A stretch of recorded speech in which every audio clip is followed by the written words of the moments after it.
Hello and welcome to The Rational Middle, a place where contentious issues are discussed with a focus on finding real-world solutions. This is our second live-streamed event, which is called Immigration Mythbusting. We had our very first virtual event called the Immigration Solutions Summit back in May. It was a series of panel discussions centered on topics such as roadblocks to American security at the border and a frank discussion about the earned path to legal status and also citizenship. It was a great event with powerful voices from across the political and professional spectrum, and it's available now to watch at rationalmiddle.com/summit if you missed it and like to go back and watch it. But don't do that right now because today's event is about to begin. And as I mentioned, it's called Immigration Mythbusting. And the way that this works is that we have a series of short one-on-one conversations between subject matter experts and hosts of the Rational Middle podcast, where each will explore a common immigration myth. And most importantly, help us understand how to talk to others in our lives about those myths in a productive way. So I'm going to run down the myths that we're going to be discussing today and who's going to be working on them, and then we'll get started. So first is going to be myth number one. That's the idea that immigrants are taking American jobs and driving down wages. That will be with guest Ruth Milkman, a sociologist, professor, and author. Myth number two is that immigrants are a burden on the American healthcare system, and that will be with Elena Marks, who's the president and CEO of Episcopal Health Foundation.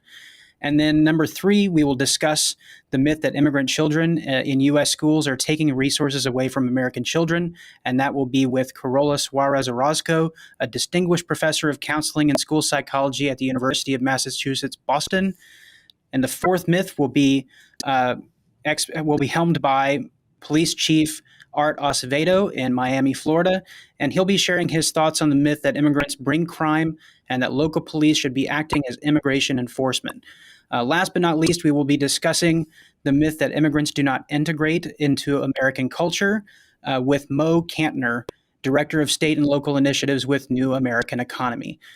But before we dive into those myths, we have a special introductory conversation to share with you. And for that, I want to bring up the creator and the founder of The Rational Middle, my good friend, Gregory Kallenberg. Gregory, welcome to the show. Hey, thank you, Chris. What a wonderful layout you just gave. And I cannot wait to see how today unfolds. I'm just excited to be here. Absolutely. And I know we have a lot of ground to cover today, but when we were first discussing this concept together at the office of an immigration myth-busting event, we knew that we had a lot of important topics to cover and that they were going to be contentious. And we wanted to do something more than just refuting the myths with kind of facts and figures. We understand that the conversation around immigration is so divided, and that's kind of where our special guest comes in, right? Absolutely. I mean, I've got to tell you, I'm so excited about being able to talk to Dr. Carl Crum.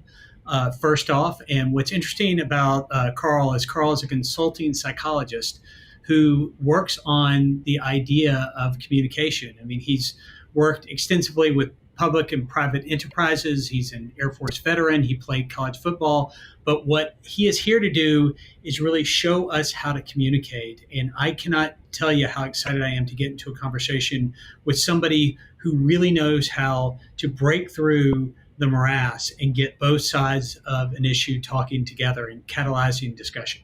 Well, I think that's going to be a great table setter, and I'm really excited to hear what you and Dr. Crum are going to talk about and setting this up. So why don't you guys get started, and we'll see you after that discussion. Thanks, Chris. I look forward to it. I'll see you on the flip side. At many summits I've attended, you get to go to events, you get to hear like-minded individuals talk about things that you're interested in talking about. The issue is that when you come to especially controversial issues like we're going to talk about immigration today, you don't get the tools to be able to walk out of that event and then go to somebody on the other side and have that civil solutions-based discussion that you need in order to move an issue forward. Well, we've taken care of that for you today by bringing a very special human to the virtual stage of the Solution Summit today. Ladies and gentlemen, please give a virtual round of applause to the very special person and someone who's become a good friend, Dr. Carl Crum, a consulting psychologist. Carl, how's it going? Good, thanks. Thanks, Gregory. Well, it's wonderful having you here. You have done so much. Would you mind giving the audience just a quick sort of look at what you have done as a consulting psychologist, or really more importantly, what you do for your clients? Well, probably the best way to say it, I've worked with organizations all the way from for-profit, non-for-profit, large organizations globally for about the last 40 years. I used to say 35 years, but I realize it keeps getting longer and longer. And the short way of saying it is almost anything people. So lots around communication, conflict resolution, organizational design, leadership management. I've worked a lot with the nonprofits, especially in the area of healthcare in terms of the community health center systems here and across Texas mainly around that. So almost anything people organizationally. And I think the topic that you're talking about today is how do you actually have conversations in a way that at least you can be heard and hopefully that other people can actually feel like they've been heard also. And I think it's an important topic today. Well, you're already doing a fantastic job by clarifying my rambling introduction of you, but it's much appreciated. Again, the format that we're going for today is we're doing 20-minute talks with incredibly influential, smart people that are going to help us come out of this on the other side, being able to communicate about the issue that we're going to be talking about today, which is immigration. I'm curious if you could maybe start by talking about where we are now. Like when it comes to the divisiveness, I'm just curious about your take on where we are now as a nation. Well, I think we've had a long history of a lot of divisiveness across this country for years and years and years.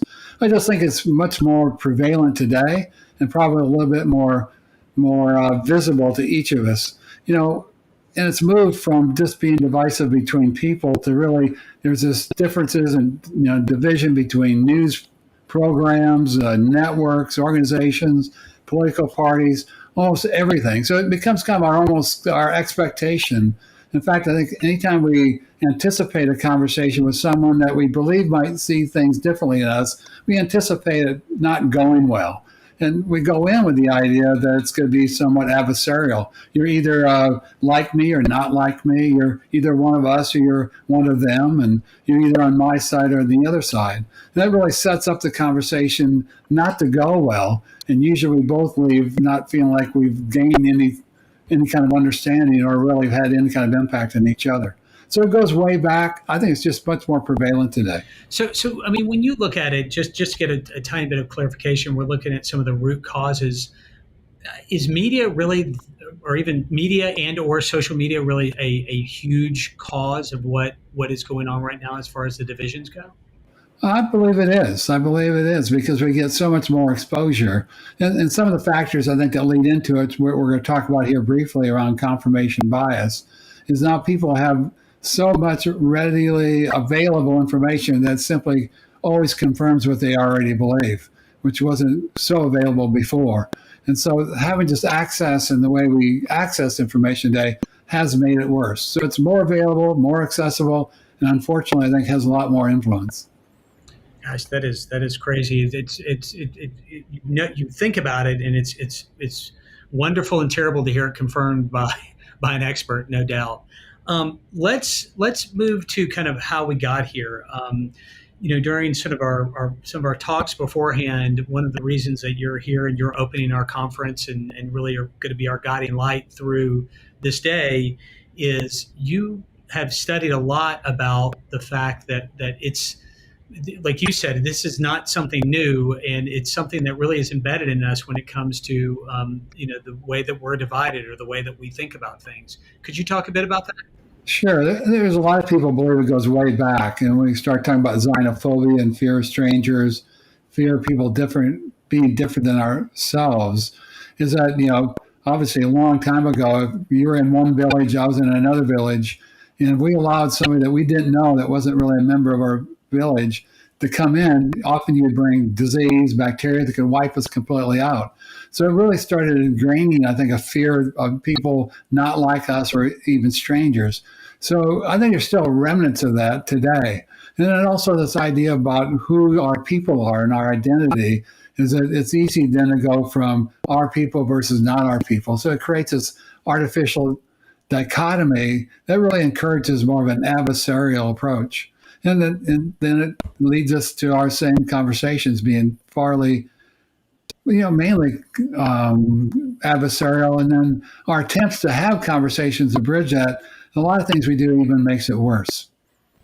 So when you look at sort of that past, and then you look at sort of what you were talking about, when it comes to things like the media, is that just sort of fuel for the fire? It seems. I mean, it almost seems like it has certainly been exacerbated, but this is something if I'm understanding correctly, is almost embedded in us. Almost, I don't want to say genetically because I don't know if that's correct, but Right. Seems like a pretty deeply embedded notion. Yeah, I believe it is. But maybe it'd be helpful to talk about how that comes out in us in some ways and what makes that worse. So let's say you and I are going to have a conversation. There's some things I bring into it that we all bring into it in some ways that gets in our way. For one is, and this is also made stronger, I think, by media, is that we all tend to hang around like-minded people. And so we constantly get reinforced by our own beliefs and also get fed different arguments to kind of reinforce our own beliefs. It's like living in an echo chamber. So we're not always very much exposed to alternative ways of thinking. And so we get reinforced in that way already. Secondly, I mentioned confirmation bias, and this is where sometimes technology has made it worse too. Confirmation bias is a natural tendency for ourselves to seek out information that confirms what we already believe and really avoid information that's contrary to that. And so, again, it's a self-reinforcing loop. And now with a lot of the technology, when you think about algorithms, no matter what I search, I get more of when I'm already searching. So there's almost a confirmation bias built into our systems itself. I don't know about you, but our natural tendency, if I'm sitting here, maybe I'm watching a news program and somebody's espousing a point of view that kind of gets me riled up, that I really don't agree with. Now, I know in confirmation bias, I need to be very deliberate to expose myself to other points of view. So I just sit there and I force myself to listen. Isn't that what you do? I don't either. I change channels. And that's the point. I change channels. And we can't afford to keep changing channels when we're confronted or having a conversation with other people who really see things differently than we see ourselves. So when you see these deep-seated beliefs and you see these things that are clear confirmation bias, let's talk about how you move somebody out of that place. I mean, I think that it's one thing to say that there is a need for somebody who is steeped in one media channel to go and check out another media channel to see what the other side says. As we know, that's pretty unlikely. there is this ability that, as we've seen through the rational middle and certainly through working on this immigration issue, there is an ability to go and for us to to connect with the other side, with somebody who is clearly anti-immigrant. I'm curious about some of those tools that might be there that enable us to, one, identify confirmation bias, or that deep-seated notion that they do not want refuted, and then two, how to start having that conversation that makes someone start to open their mind a little bit. Right. So even your conversation there, first step is to see it in ourselves.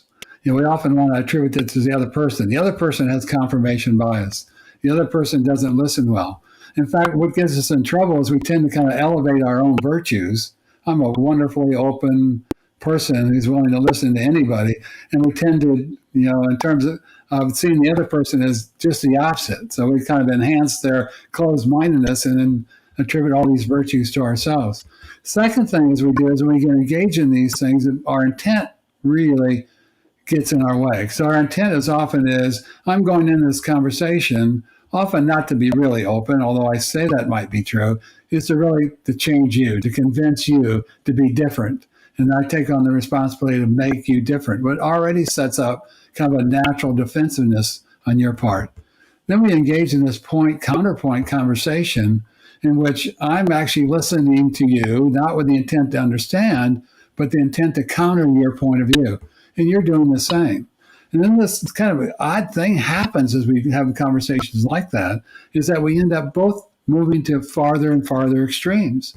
And so as you go one direction, I go the other direction. I often liken it to two parents who argue about raising a child. And they say, one parent says, you're using too much discipline. You're too hard. These kids need more love. And the other one says, oh, man, you're just spoiling these kids. They need more discipline.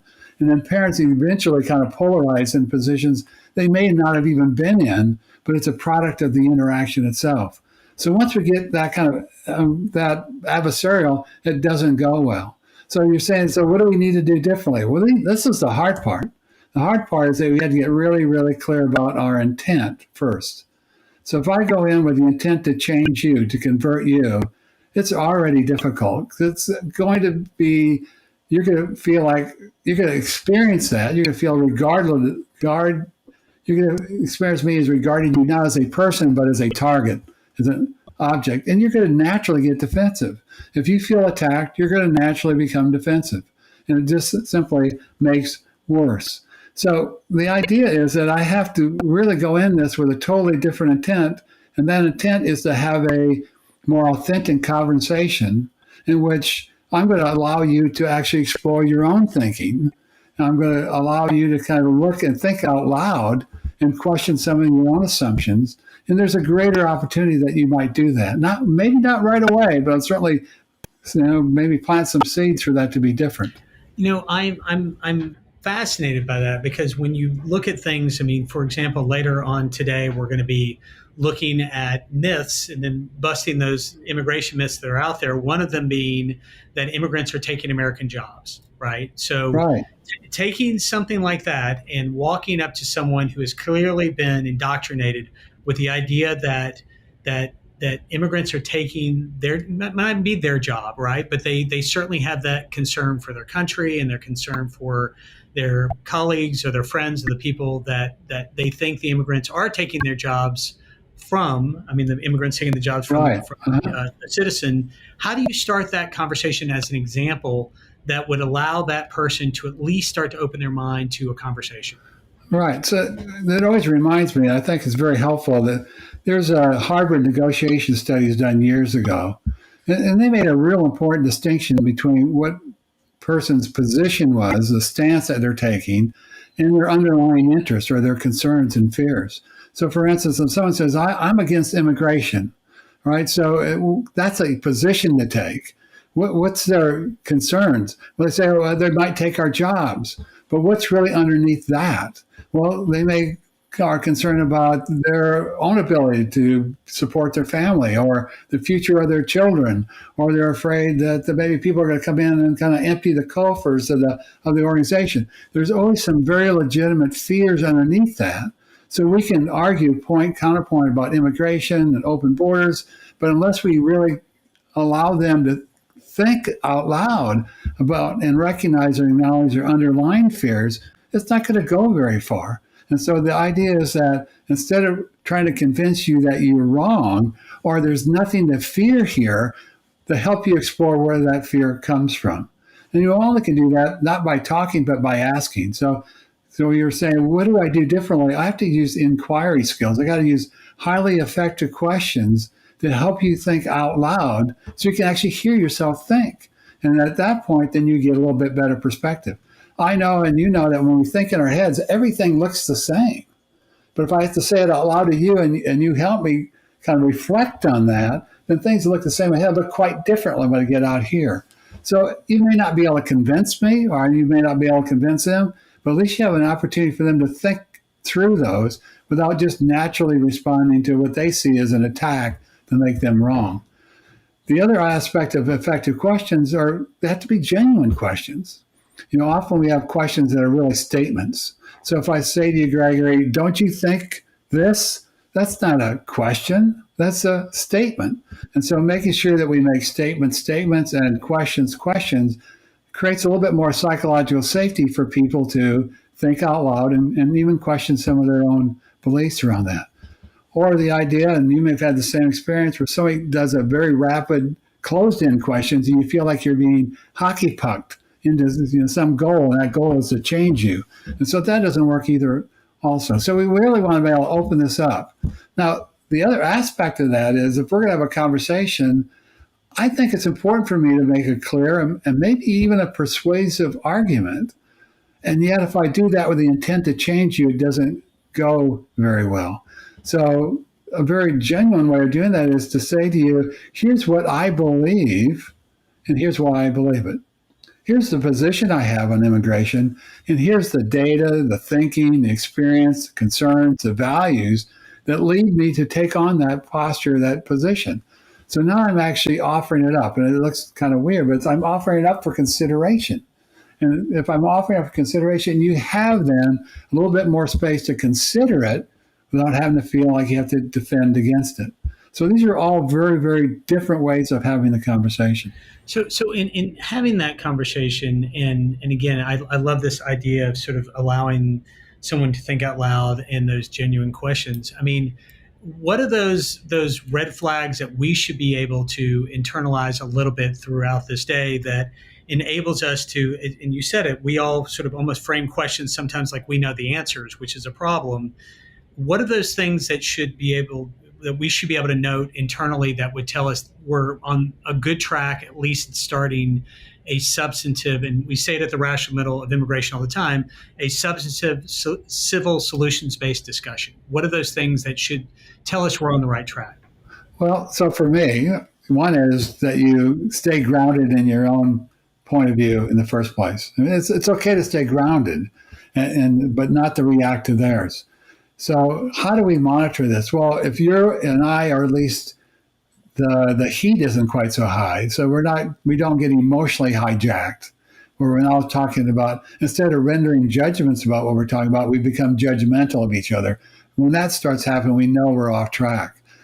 When we start realizing there's a balance between you and I find myself actually curious about your point of view and why you believe it versus preparing, my counter arguments, that's another good internal sign that we're on the right track here. And so if I'm regarding you as a person instead of a target, so all these things are really come into play. When we don't do that and we get emotional and then we get, adversarial, it almost always backfires, because what I'm actually now doing is giving you the opportunity to develop more counter arguments instead of actually being willing to consider my point of view or your point of view. So staying grounded, be real intentional. The idea here is to explore, share knowledge, get a greater understanding. And, we often say that the point here is for me to understand you better. Actually, my goal here is also to help you understand yourself better and to be able to assist you in that type of thinking, with the hopes that you might be willing to shift what you think today. I listened to a podcast not too long ago called Revisionist History by by Malcolm Gladwell, and he was talking about to Ibram, trying to remember his name, Ibram Kendi, who wrote The Anti-Racist. And they have a great conversation that leads into that podcast about their own intents to say, how do I raise a clear and persuasive argument in a way that I don't become defensive, and I offer it up there to people consider. And their own experience where people have come back later and said, man, you made me think about that. It's another sign. If you ask a question and somebody says, well, I never thought about it that way, now you know you've made some gains here. Or, wow, that's a great question. I've never had that question before. Now you're making some gains here. And so those, to me, are kind of key signs that we're on the right track of at least sharing information and exploring together versus being in battle. I got to tell you, I love that so much, Carl. And we're going to leave it here because what an amazing thing to think about as we go through this day with the Rational Middle Immigration Solutions Summit. I want to thank you, Carl, for being a part of this. And I think you've given us some great watchwords to go through the day with. So my last thing I'd say is I think when we stop trying to convince everybody else that what we think should be important to them, and we stay clear about why it's important to us, then we'll make some gains. I love this. I love it. Even more wise words as we're signing off. Thank you so much, Carl. We appreciate it. We appreciate you. And thank you for kicking us off right. Thank you. Wow, that was a really great way to kick off this conversation about myths and myth busting and how to have those important discussions with others. I wanted to ask you a couple questions, Gregory. What do you think was your biggest takeaway from your conversation with Dr. Crum? Chris, I will tell you what an honor it was talking to that guy and what incredible ideas he has on how to really kick off that discussion. I think the biggest takeaway for me is that we always make that assumption that what we say or what we're putting out there is correct and not doing that active listening part. And I think that one thing that we have to do today as we go through this myth busting exercise is listen intently, but also let the conversation be from both sides, which is what we always strive for, what we don't always achieve. Absolutely. And I know that it's hard for all of us, and I certainly am speaking for myself, to sometimes kind of put down the really, the pitchforks and the Molotov cocktails, because we're all frustrated that the world is the way it is. And I'm really excited to kind of get to employ some of those active listening tactics in my personal life. Well, I got to tell you something. It is something that we could all learn from, no doubt. But I got to tell you that you have somebody very exciting in Ruth Milkman coming up next. I cannot wait to hear what she has to say about this next myth. Anything you want to say before I send you off towards Ruth and your discussion? No, I think we're ready to rock. Cool. Let's do it. All right. So kicking off again, as Gregory said, this first myth of our immigration myth-busting summit today is a conversation with Ruth Milkman, who is a sociologist of labor and labor movements. She's written on a variety of topics, including work and organized labor in the United States. She's also co-edited a new book that's out now called Immigration Matters: Movements, Visions, and Strategies for a Progressive Future, which was done with Penny Lewis and Deepak Bhargava. So Ruth, come on to the show. It's so glad that you could be here with us today. Very happy to be here. Thanks, Chris. So as we are kind of working our way through these different myths that have kind of invaded the immigration space, one of them that we're really excited to talk about, and one that is super common, is that which is surrounding the idea that immigrants are taking American jobs and driving down American wages. And, that the immigrants are the reason that many Americans are experiencing some economic suffering. Could you help us understand a bit more about that myth and what makes it feel so real? Sure. Well, let's start with the part that isn't a myth, which is that U.S.-born workers, especially the non-college educated, are suffering in relation to employment and the labor market. And I'm not just talking about the pandemic, but way before that. But let's think about what the sources of that suffering are.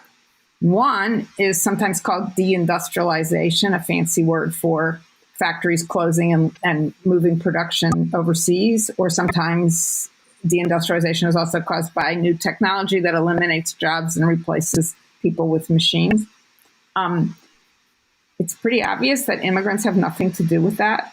the jobs are not in the United States. So it's not that immigrants have, quote, taken American jobs. The jobs have left the country. That's a decision made by corporations, not by workers. And it does create, for many communities, a lot of misery. And in those same communities where there may not even be an immigrant population, the notion that immigrants are to blame for, the troubles of U.S. workers in the labor market are often quite widespread. So right there, you can see the irrationality of it. Another cause of economic distress for U.S.-born workers is deunionization. The fact, that employers have quite systematically gone about weakening and, when they can, eliminating labor unions from workplaces. And what that typically results in is lower pay, less protection from abuse on the part of supervisors. Often it goes with losing or getting very inferior benefits like healthcare insurance and retirement benefits. Again, that's an employer decision. It's not something that has anything to do with immigrants. But it is true that when that happens, when employers succeed in deunionizing an industry that is still in the United States, think about residential construction, for example, what sometimes happens is that U.S.-born workers who previously were employed in that industry see the degradation that results in the work and exit quite voluntarily. They say, I'm not going to work for half of what I was working for before and have no health insurance coverage or whatever it is. And so they leave and hopefully, move to greener pastures, although not everybody can do that. There aren't always greener pastures available. But in any case, they leave. And then often employers say, oh, well, we got to have somebody do this job. Let's see if we can hire some immigrants. So that has happened a lot. Residential construction is one example. It's not a shrinking industry. I mean, there are booms and busts over time, but it's a pretty healthy industry. It's actually booming at the moment. And it used to be, in many parts of the United States, highly unionized. But starting in the 70s and 80s, employers did successfully dismantle unionism from the residential sector especially. And so what many workers who had been employed there before, overwhelmingly, by the way, white, male, U.S.-born workers, they moved into commercial construction, which remained unionized with better pay and so on. And the resulting vacancies were filled by immigrants in many cases, and employers actively recruited them. So to me, the moral of the story is that U.S.-born workers have lots of reasons to be enraged about their economic plight, which in many cases, again, especially for the non-college educated, is very problematic. But that anger should not be directed at immigrants. It should be directed at the employers who either eliminated or transformed their jobs. So that's how it looks to me. And I think if you take a historical perspective and just look at the series of events over time, it becomes very obvious that that's the case. In other words, that it's the degradation of jobs comes first. Immigrant employment follows, and in sectors where the jobs do still exist. So that's a great way to kind of explain in shorthand the story of the process of immigrants coming in and taking jobs that maybe Americans have vacated, or the conditions have degraded to such an extent that they don't want to work them. But this is not a new phenomenon by any means. How long has it been around, and are there other historic examples? Well, there are examples from a century ago, or more than a century ago now, from the late 19th and early 20th century, which is the period of the single greatest flow of immigrants into the United States, mostly from Southern and Eastern Europe, places like Italy, Poland, Russia. And like now, in those days, immigrants came for economic reasons primarily. There are a few exceptions where they were really refugees from some kind of persecution, but the majority were economic migrants. They came because the U.S. had a lot of jobs on offer, mostly unskilled factory jobs, at that time largely ununionized. Also construction, mining, things like that. Employers recruited immigrants in Europe. And just like today, U.S.-born workers, many of whom were one or two generations away from immigration themselves, by the way, but saw this as a threat, thought that immigrants were to blame for their problems, such as they were, And, it's very, very similar to what's happening now. So ironically, many of the workers who are sort of falling into this mythological universe are the descendants of workers who were immigrants in that period and who faced, the same kind of hostility from the U.S. born. So unfortunately, this has a long history in the United States. And by the way, people think immigrants come here in periods of economic crisis or, periods when the economy is in trouble. It's actually the opposite. Immigration is highest in periods of economic transition when there are new forms of employment being generated that often, go begging. That's when, and immigrants go to the places where the economy is expanding. That's where the jobs are. And most of them are here because they are trying to improve their economic situation, over whatever they've had in their home countries. So, it's just another myth that's out there. Well, and I wondered if you might be able to share with us another example that you and I spoke with prior to this recording, which is the outmigration of jobs when it comes to the African American community during the civil rights movement. That was something that was really interesting. Yeah, so that's a story about a different population. Not only are they African American, but overwhelmingly female. So for most of the 20th century, domestic work, meaning paid domestic work I'm talking about, meaning housekeepers, nannies, home care workers who help disabled and elderly people, that sort of thing. Those jobs have existed for a long time. They were dominated by African American women. They were never good jobs, in contrast to the, unionized construction jobs I was mentioning earlier. These were never desirable jobs, but until the 1960s, they were often the only jobs available to Black women. That did change in the 1960s after the passage of the Civil Rights Act, and especially Title VII of that legislation, which prohibits race discrimination in employment.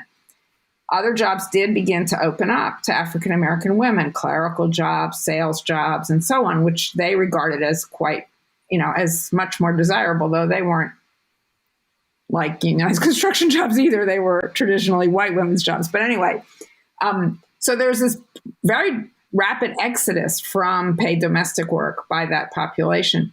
And meanwhile, not long afterward, and actually starting in the same period that's happening in the 1970s, demand for paid domestic labor is growing for a whole bunch of reasons.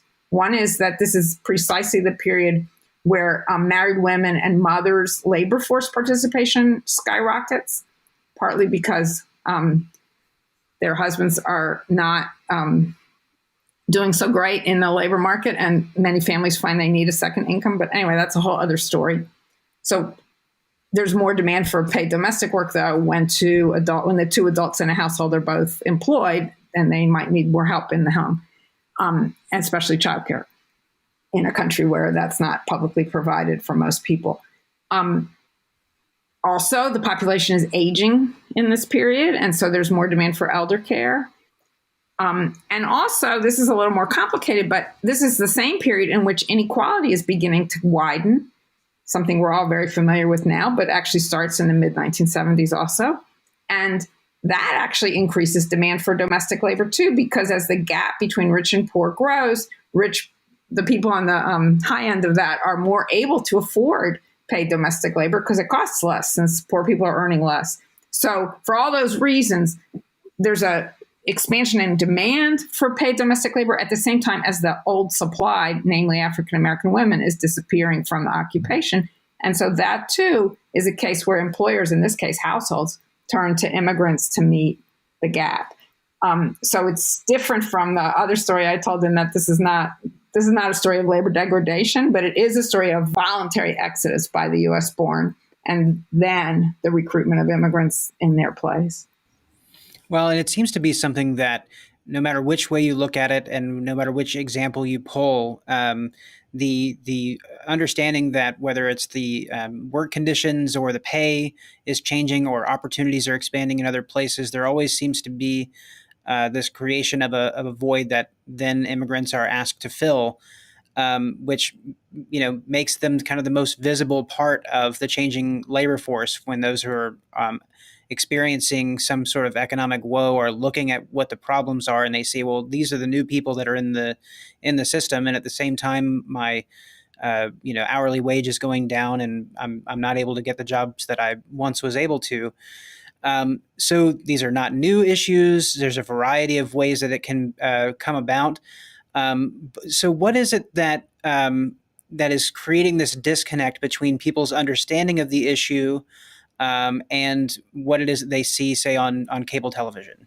Well, the disconnect is that you have a lot of politicians and media spokespeople blaming immigrants for the situation. And, some of them may actually believe that that's the case. Others may be more cynically trying to manipulate people. But either way, they're mistaken.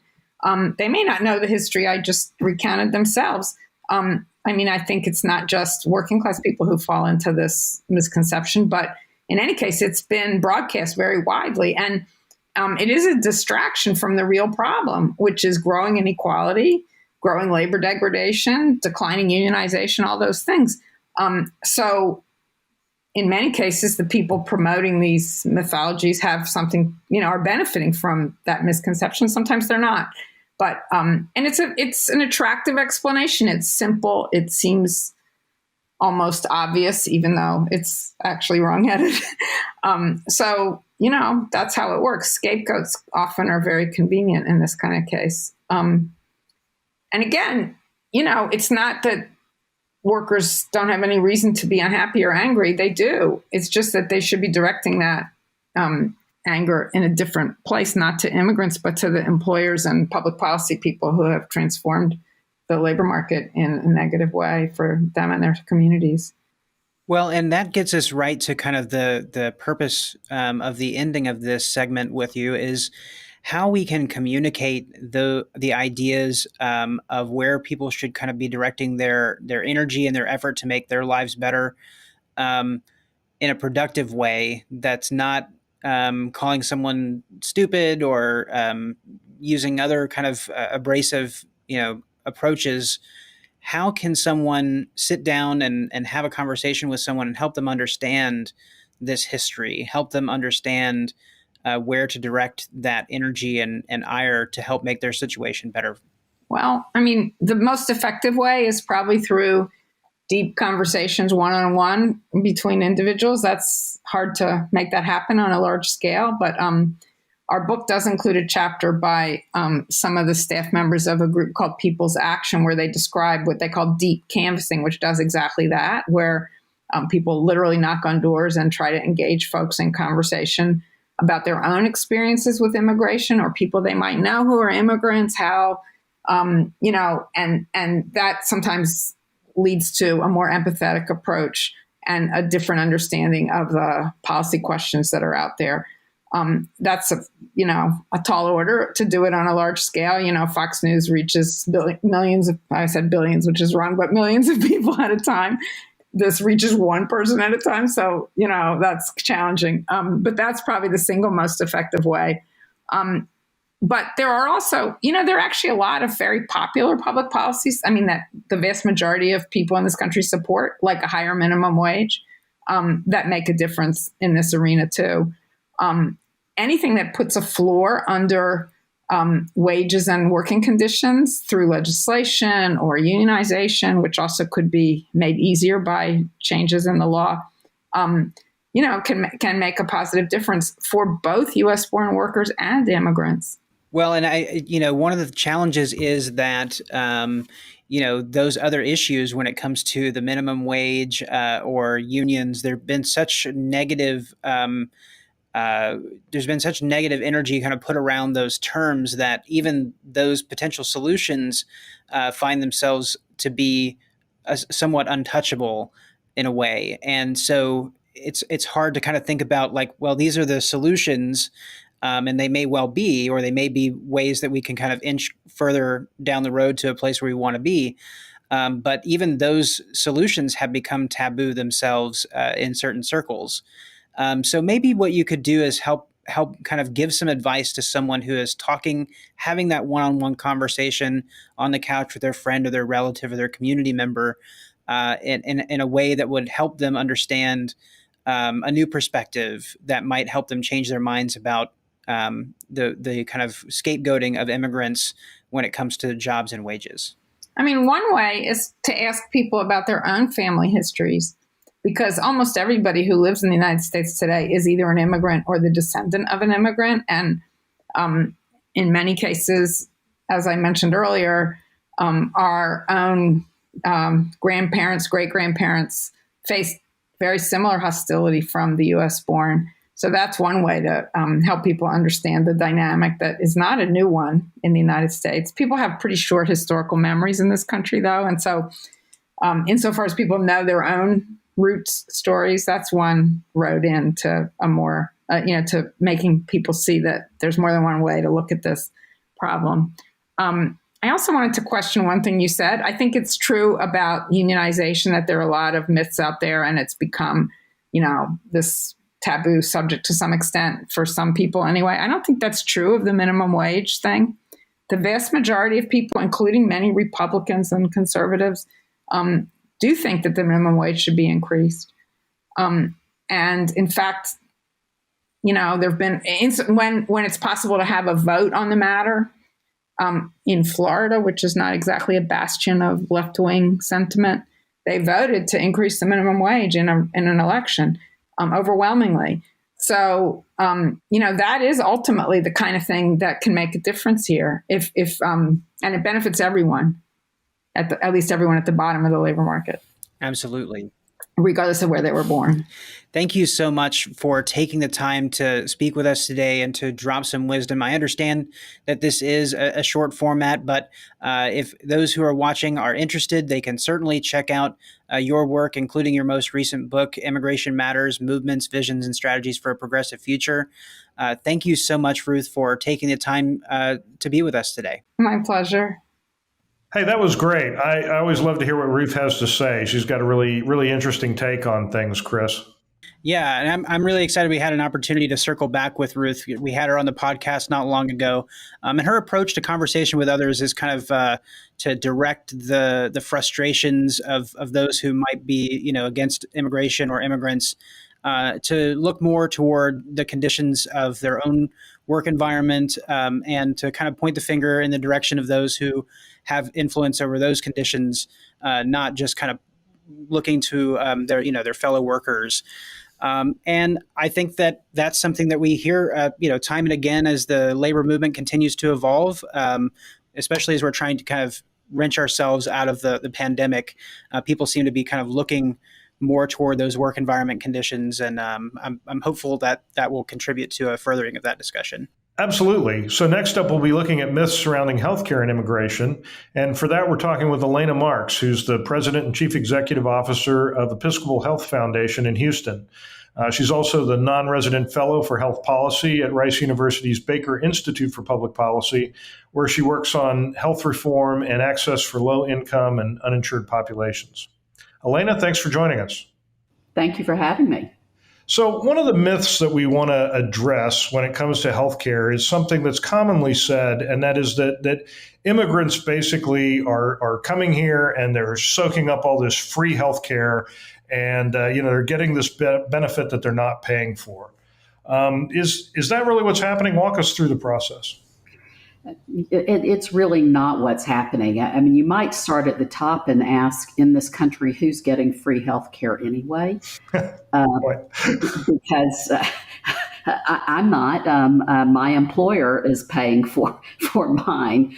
And people who are on Medicare, which is, of course, a government-sponsored program, have paid in to the program at least for some number of years in order to be eligible. So the only quote unquote free health care anybody ever can get in this country, and it may not actually be free, the only right you have to any health care in this country is to go to an emergency room and to be stabilized and treated for the emergency.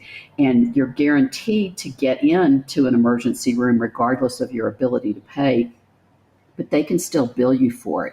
So there really isn't free health care for any of us in the U.S. We're not entitled to just walk in somewhere and claim it. So when we're looking specifically at immigrants, how do they fit into this picture? They fit in different categories depending at the biggest category level, whether they're documented or undocumented. But even within the category of those who are documented, depending on how they've come into the country, if it's a refugee status or a work visa or a student visa, there are all different rules around that. But the general overarching rule, even for lawfully present immigrants, so people who are fully documented, they are not entitled to use public benefits for the most part until they've been here for 5 years. And so they are paying into the economy in the meantime, and whatever public benefits they may have been able to get if they were citizens, they're actually not eligible for until they've been there 5 years as a general rule. And so even when you're legally present, you don't get to come here and use public resources. And what about the undocumented? So the undocumented really are left out from the big federal programs, Medicaid and Medicare. Medicare is what takes care of older people. Medicaid is a state-federal partnership that takes care of low-income people. And if you are undocumented, you're not eligible for any of that, no matter how long you've been here. Even if you have been working all along and paying taxes into the system, you simply are ineligible to be a beneficiary of the large healthcare programs. Yeah, I guess that's much like Social Security. If you're undocumented and you're on somebody's payroll, they're taking out Social Security, Medicare, Medicaid taxes, but you're not able to access the benefits of that. Exactly. So if the undocumented are largely going untreated, what are the concerns from a public health standpoint? Well, there are many, and in a pandemic, you can see even more so. The undocumented live among us. They work among us. They serve meals in restaurants that we go to. They are in schools and grocery stores and other places where we are. And if we do not provide public health services, preventive services, if we do not care for them and they have communicable diseases, then the rest of us are at risk. So it's something that even though many of us may think we're not affected by this, it actually has broader implications. It does, and you can see it in the case of a pandemic. And actually, one of the exceptions to the exclusion of undocumented people from most healthcare services comes in the context of public health. Now, in the COVID pandemic, the federal government from the very beginning has made testing and treatment and vaccination available at no cost to anyone, whether they're documented or undocumented. And the reason they've done that is because whether you're documented or undocumented doesn't mean that you're not at risk or you're not able to transmit the virus to someone else. We see the same in the space of sexually transmitted infections. If you're trying to keep that down in your community, you need to monitor and provide services to everyone. Same with tuberculosis and any other kind of communicable disease, because those diseases don't respect your documentation status.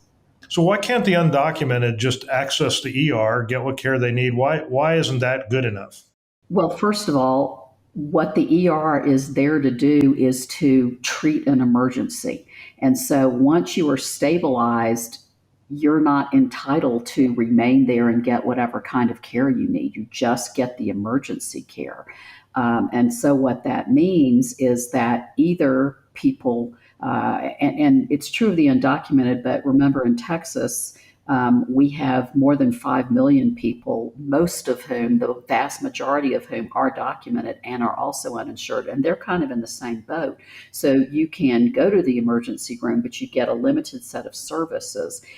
If that's what you do, first of all, the emergency room is a very expensive place to provide service because of all of the requirements for operating an ER. But second of all, you have to be sick enough to have something that they can treat. And so we find that people, particularly with chronic conditions or with things that progress, you can't rely on the emergency room. You're not sick enough to go there. And by the time you get sick enough to go there, we haven't done you or our community any favors. There are opportunities for undocumented people and uninsured people in general to get preventive health care services. Some of that comes through the public health infrastructure, which is preventive in nature. So you can always get an immunization. That was true before COVID.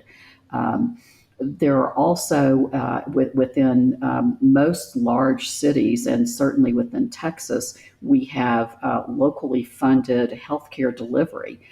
In Houston, we have the Harris Health System, Dallas has Parkland, so on and so forth. And those systems are catering to low income and uninsured people, regardless of their documentation status. And those programs are paid for largely by local property taxes. Half of Harris Health's budget comes from local property taxes. And if you live in Harris County, you are paying property taxes in the form of home ownership or rent. So you are contributing to the public fund that is then making services available to you. And Harris Health and their counterparts across the country provide all sorts of preventive services, and they provide regular checkups, and they really try to help people who are uninsured, whether they're documented or not, maintain their health status from a preventive perspective all the way through. And I guess the rationale there comes back to this idea of public health, that we're as the pandemic has taught us, we need to be thinking about sort of a all-encompassing approach to health when it comes to things like communicable diseases and things like that. Yes, absolutely. So let me shift gears a little bit. One of the things we've seen in the undocumented population in particular is that they're getting older. A lot of them have been here 10 years, 20 years. We're starting to see in the workplace, some of them, are having to retire or stop working because they're getting older. What impact does that have on the health system as you have this sort of aging population that, as you say, is not necessarily getting all the preventative care and stuff that they might need or that other people might get? Well, that's going to be a problem. They are not eligible for Medicare. So no matter how many years they have paid into the Medicare system, they will not become Medicare beneficiaries, which is what takes care of the majority of retirees in our country and does a really good job of it. So they, again, will be dependent upon systems like Harris Health or federally qualified health centers or other kinds of charity clinics or charity services that are provided by hospital systems. It would be better for them and for us if we brought them into a coverage system. Same argument I would make for anyone who's uninsured, because once you're in a system of care, you are more likely to get the treatment you need at the right place at the right time, and it improves your health. And when your health is improved, you are less of a burden on others, and you're able to work more or go to school or whatever it is you do.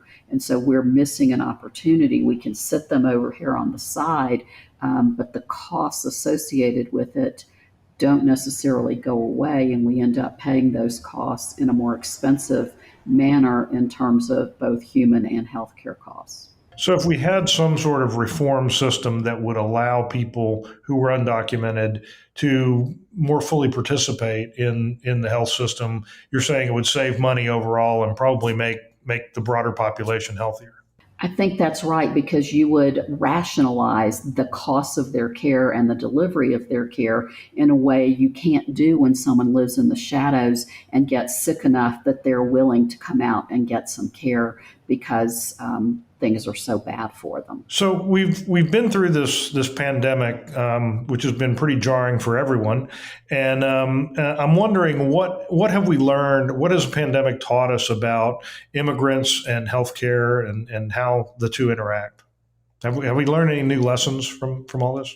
I'm not sure, other than what you said earlier, that we're all in this together, that we live here amongst ourselves, and regardless of how you feel about immigrants, documented and undocumented, they live here amongst us, and we can either deal with it in a way that is rational for everyone, or we can rail against undocumented immigrants. What about from a provider standpoint? It seems like we've seen a lot of stories, and we've talked to people about the role that immigrants play in actually providing medical care, and that seems to have gotten a little more attention, at least as we've gone through this. Yes, immigrants, particularly lawfully present immigrants, are a huge part of the healthcare delivery system. We specifically in this country have a terrible shortage of some kinds of doctors for some kinds of locations, and a lot of foreign doctors are filling those. Same thing for nursing. We are increasingly seeing more and more nurses from around the world being recruited here because we can't fill those positions with enough Americans. And so we are seeing more and more of our healthcare delivery system relying on immigrants from all over the world, which I think is a great thing because we also have patients from all over the world. And when our healthcare delivery system personnel look like the people that they serve, it's a better experience for the patients. It seems like in a country with the resources that we have, that we ought to be able to solve this problem. I'm not necessarily asking that as a question. I guess I'm sort of editorializing, but I'd be curious on your thoughts. I don't understand how the richest country in the world has not figured out healthcare for anyone or everyone. I mean, I know the history. I know how we got to the system we have today, and needless to say, have followed closely everything that's gone on with the Affordable Care Act, which of course excludes undocumented people entirely. There's nothing in the ACA for them.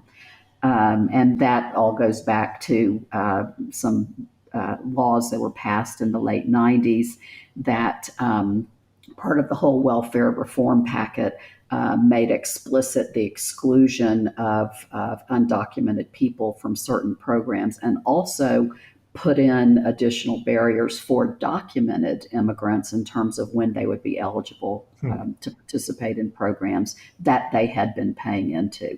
So I still don't understand why we haven't. Well, I do understand. It's pure politics. The reason that we have not maximized the ACA. What we're seeing in some states is that they are coming up with their own insurance plans for undocumented people, and it makes a lot of sense. I mean, I think about it from the Harris County perspective, where we have all of these. I don't know. The Harris Health population is probably 15 to 20% max undocumented people. But Harris Health tries to bring them in and put them through all the steps and have regular checkups and regular screenings and all of those kinds of things so that they're able to manage conditions. You can think about it as an insurance plan in the sense that it's public dollars that are being used for that, but it's not as organized as an insurance plan is, particularly if you're talking about the Medicaid plans, because Medicaid has all of these requirements for what their members must have. And so the insurance companies who run those plans are required to see that the members get those services. Well, I think you've done a great job of helping us bust open some of the myths around immigration and healthcare. So, Elena Marks, Episcopal Health, Houston, thank you so much for being with us. Thank you very much. Lauren, that was pretty amazing. And it feels so timely right now to be speaking about healthcare and the impact. Yeah, it really is. I mean, I think, as you heard, I mean, the pandemic has kind of changed everything, and it's affected not just the services that are offered, but also the way we perceive immigrants and their role in the healthcare system. And obviously there's a lot of complexity there, a lot of more issues, a lot of other issues we probably could have gone into that we didn't really have time for. But I think that, we managed to bust a few of the most important myths. Yeah, absolutely. And Elena did such a nice job of really kind of bringing that all together. Well, so far we've talked about jobs and wages. We've talked about healthcare, but I think it's about time that we jumped into education. And with that, I am so excited to have Carola Suarez Orozco with me.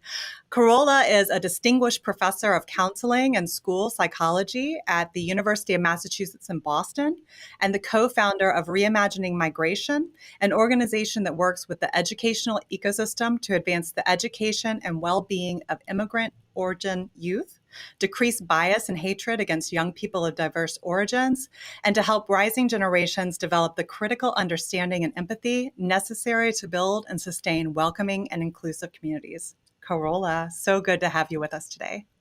So delighted to join you. Thank you for inviting me. Well, I got to say, we're going to jump right in because, as you know, 20 minutes is not long. All right, let's do it. So you and I are here to speak about education, and our myth is that immigrants strain the education system and take resources away from American children. I'd personally like to kind of focus our conversation to that K through 12, and also, if possible, to children of the undocumented, just to kind of bring it in a little bit. All right, let's do that. All right. So I think first, maybe the best thing to do would be to put some numbers around this. Do you have any estimates on the number of undocumented children in the U.S. or American-born children with undocumented parents? I do have numbers. They're a little squishy. Nobody knows for sure. But the best estimates we have is that there are about 1.1 million children under the ages of 18 who are undocumented. And then there are an additional 5.9 million children who are citizen children, meaning they were born in the United States, but are living in what we call mixed status homes, meaning some member of the family, and it can be any combination of one or both parents, some of their siblings, and some of their parents who are undocumented. Now, legally, all children in the U.S. are guaranteed the right to an education through the Supreme Court decision, Plyler versus Doe. Would you mind speaking a little bit to that decision, and just for those unfamiliar with the court case? Sure. That was a Supreme Court decision that was made in 1982 by a decision of 5-4. And they found that any resources which might be saved from excluding undocumented children from public schools were far outweighed by the harms imposed on society at large from denying them an education. The court based its ruling on the 14th Amendment of the U.S. Constitution, which says in part, no state shall deny any person within its jurisdiction the equal protection of the laws. And so the court found that the Alabama school district, which had brought on the case, had no rational basis to deny children a public education based on immigration status, given the harm that the policy would inflict on the children themselves, as well as to society as a whole. And here I'm going to quote a little bit from that finding because I think it's very important. By denying these children a basic education, the court said, we deny them the ability to live within the structure of our civic institutions and foreclose any realistic possibility that they will contribute in the smallest ways to the progress of our nation. So they continue, they say that by holding the children accountable for their parents' inactions, and I'm quoting again, does not comport with the fundamental conceptions of justice. And even the dissenting opinion, and remember there were 4 folks who dissented, or justice who dissented, said, and I'm quoting again, it is senseless for an enlightened society to deprive any children, including unauthorized immigrants, of an elementary education, in part because the quote, continue the quote, the long-range costs of excluding any children from public schools may well outweigh the costs of educating them. So that's the fundamentals. That was 1984, or I'm sorry, 1982, and been the fundamental reason why we continue to educate undocumented. Got it. So the cost of not educating would actually outweigh the cost of educating. Right. Now, I know, I mean, you were kind of talking about why this myth might persist. I've heard the argument out there that, well, if you make education free, that everyone will come here, right? Like, you make it free and accessible. People are going to come to America to take advantage for their children. Is that something that you find to be true? No. That's simple. No, and let me explain. So I've interviewed hundreds and hundreds of immigrant parents over the years, over the decades that I've been doing this work, and yes, they will often say, education is so important. I value education. I'm so grateful for the better education my children can have in the United States. So valuing education, appreciating education, making part of part of their migratory voyage, the possibilities that education affords, the education that their children are afforded, part of the voyage. Yes, it's part of the equation, but no one migrates if they have a choice, because most people want to be with their loved ones. They want to be in a society that they're comfortable, where they feel like they belong. And people are generally migrating because they feel pushed out in some way. Because there's some sort of environmental catastrophe. There have been hurricanes, or earthquakes that push them out, or there's some sort of political or social violence going on, or there's simply no economic opportunities that where they can make a decent living and take care of their loved ones. That's when people migrate. And then, if as part of that, better educational opportunities can occur for their children, that's wonderful. They'll take advantage of that, but that's not the precipitating reason behind it. Right. So the education becomes a benefit, but is not really the cause of the migration. Exactly. That makes a lot of sense. So we kind of talked about that. I guess the really big thing, and the other big argument that I often hear around this, and that we hear out there, is the cost. So I think it's important that we talk about what are those costs of educating. In terms of numbers, are we looking at millions? Are we looking at billions? And are we straining our school systems? Well, so, I sat down and tried to calculate what it costs. And so there's a price tag differential by state. In some states, it costs about $8,000 per child, per student, to educate them. In some some states, it's up to $20,000. So on average, between all the states, it's about $15,000 per child to educate them. So if we do a back of the envelope estimate again, with 1.1 million, it's about $16 million in total to educate per year to educate those children. Now, in a $22 trillion economy, which is the U.S. economy, that's kind of a drop in the bucket. And particularly when you think about the fact that undocumented families pay more into the federal economy than they take out. I mean, there are studies that have demonstrated that. Now, the flip side of that argument is that it's local school districts that have to pay for educating kids, and undocumented families, don't always pay as much into the local economy as they do into the federal economy. So there might be some local costs involved, and that may be part of the resentment, which speaks to kind of a policy need for the federal government to kind of do some subsidizing, since they are benefiting on the federal level on the tax. This is more a symbolic question, I think, than a truly substantive economic one. So it sounds like the worry about cost is not to be dispelled. I mean, there are not to be ignored, but not huge. Let's take it on the flip side. We've talked about what is the cost to educate. So let's flip it on its side. What's the cost to not educate? If we as a country were to say, no, we will not provide education to these undocumented children.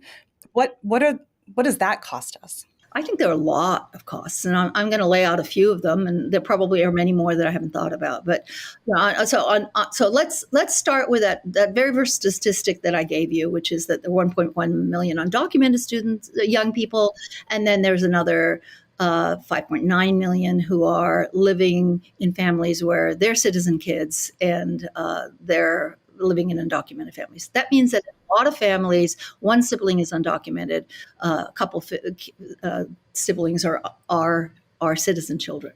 So when we think about a family, Maria, was brought over when she was a year old, and then she has two siblings who are born in the United States. So are we going to make the Solomonic decision that her two siblings who were born in the United States get an education, and Maria, who's raised in this country, who speaks English as well as her brothers and sisters, who is just as responsible, feels inside just as much like an American, plays with the American kids, is very much part of being here, doesn't feel particularly connected to the country of origin because she hasn't been there.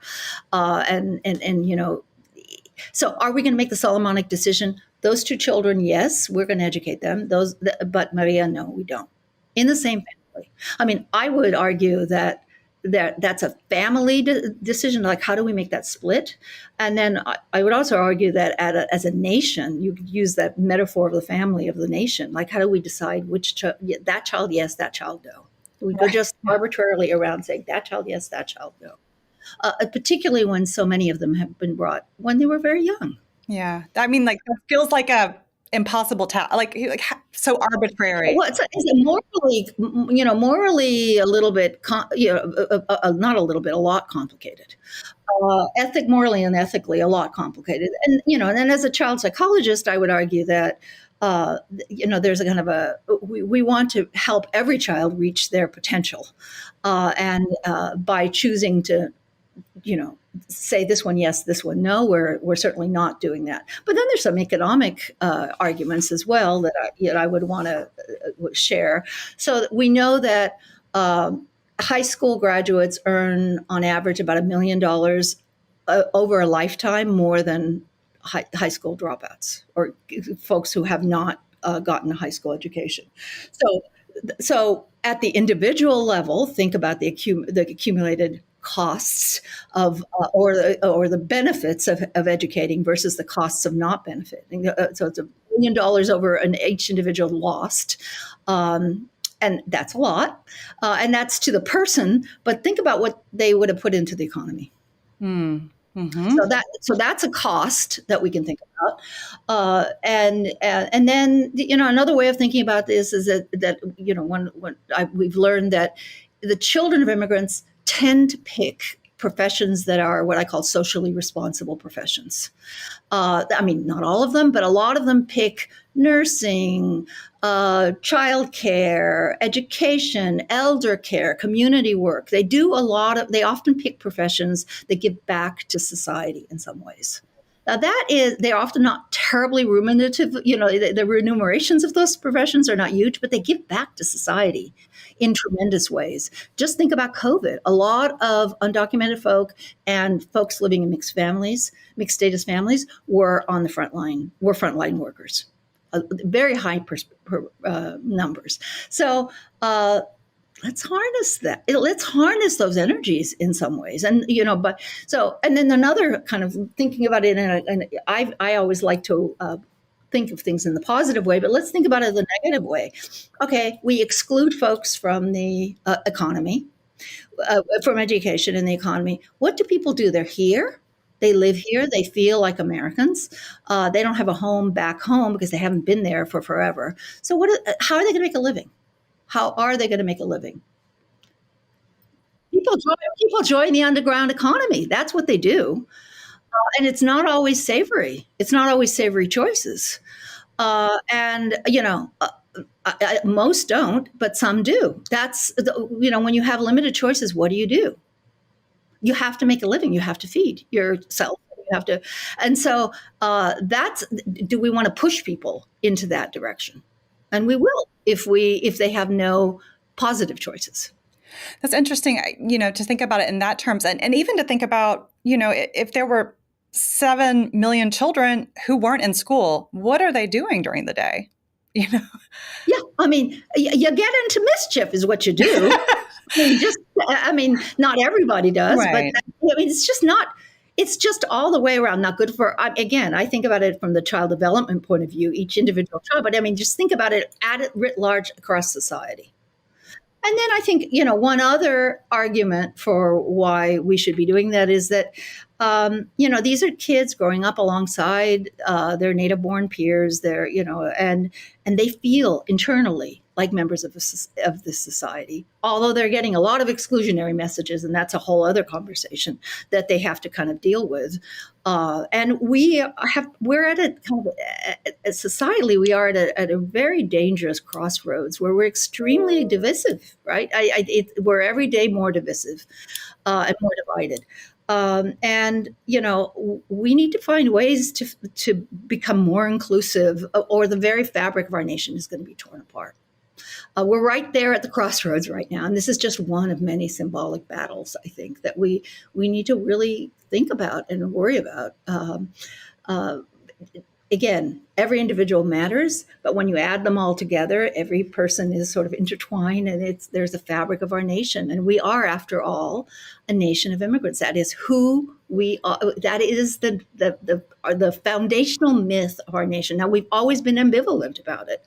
If you go back across history, there's always, yes, we want them, no, we don't. Yeah, every new Right. way. Every new group of immigrant, for whatever reason, they're excluded at the moment, and then they find a way in, and then they become part of the idealized myth looking backwards. But this is just one more situation, I think, where we really should think this one through.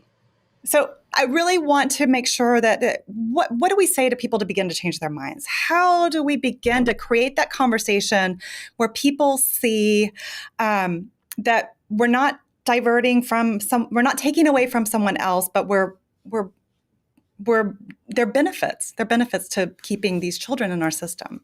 There isn't a single answer to this. The economic costs are less than we think.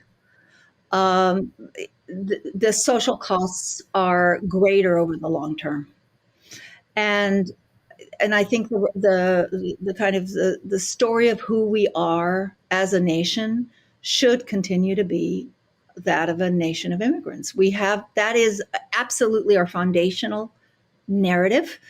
We have always been ambivalent at the moment with new waves of immigrants.